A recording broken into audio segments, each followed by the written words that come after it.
Okay, hi everyone. I have a speech, but it's on my phone, so just going to get that out. I did see the sign saying no phones earlier. Well, I want to say first off to everybody, congratulations, because I graduated in like 2012, so it's fairly fresh in my memory, this process that you're going through today, and it's not easy.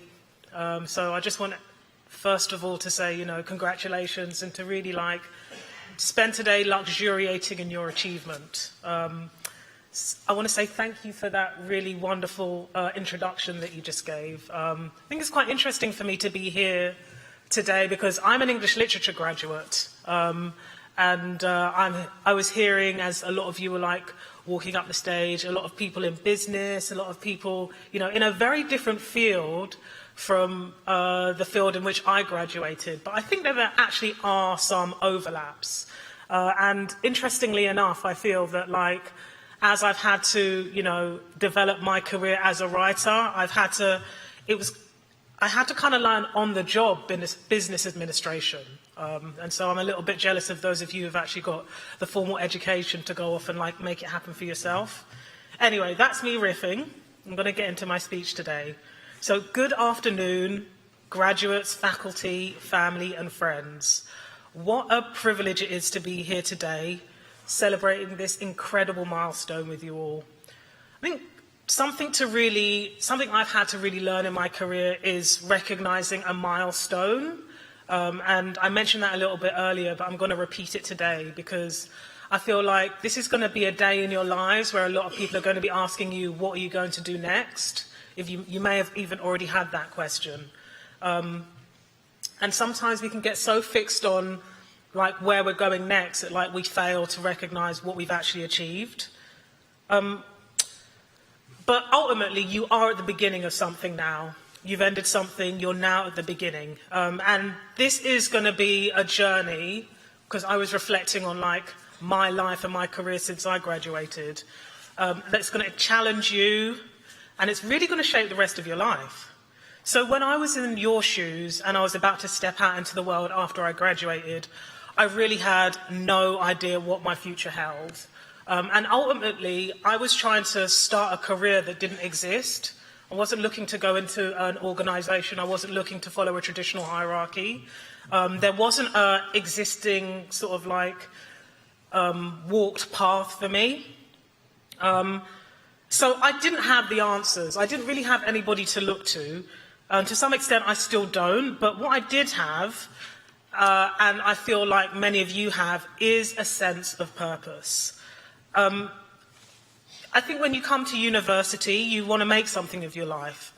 And you want to make a difference. And you want to leave a mark on this world. So as somebody who has carved out a path for myself, I can tell you this, that the road to where I am now is not really very linear, and it definitely isn't plain sailing. It's kind of full of twists and turns. And I have experienced personally moments where I've doubted myself. Sometimes I found that the world hasn't always necessarily understood the vision. I remember when I went around trying to shop the idea of my book, not everybody got it. But ultimately what I discovered is that through that journey, I had a kind of determination and a relentless focus on what I felt that I could achieve that's kind of carried me through. I think being single-minded in pursuit of what you want, it doesn't always make you popular. And it's something that I wanted to sort of say today as you all go off on your various journeys. It doesn't always fit neatly into boxes of people that people expect you to fill. I think especially at this moment in your life when you're thinking about where your career can go and all you can see are established paths that people have already taken, particularly at the time where we're in now, where there's actually a whole bunch of new technologies that are going to create a future that we can't envision yet. That's why your sense of what you can bring is even more important than before. I think that there's actually an ability in all of you to be able to identify what the future looks like to you, more so than maybe even the organizations that you go and interview at. And you should hang on to that because you have a knowledge and an ear as people who are, at this kind of like changing moment in your life that people who are more established don't have. So I've kind of had my fair share of people over the years telling me that I need to soften my approach or be more agreeable to fit in a hope of me following a more traditional path. But what I would learn, and what I wanted to remind you today, is that you actually don't have to please everyone. And that's okay, because sometimes the very traits that make you stand out and maybe even make you or others uncomfortable are the same ones that will ultimately set you apart and draw in the right people. The people who sort of believe in what you're doing, the people who support your vision, and the people who are ready to go the distance with you. So don't be afraid of being passionate, of being focused, or being relentless in the pursuit of your dreams. Those qualities are what make you powerful. It's that drive, that commitment to something greater than yourself that will help you navigate the inevitable challenges that you'll face. It's also what will inspire you and others to follow in your footsteps. And when the inevitable setbacks come, and they will, I want you to remind yourself that failure is never the end. It's actually just a stepping stone, a lesson that pushes you to think differently, work harder, and evolve, and it helps you become more resilient.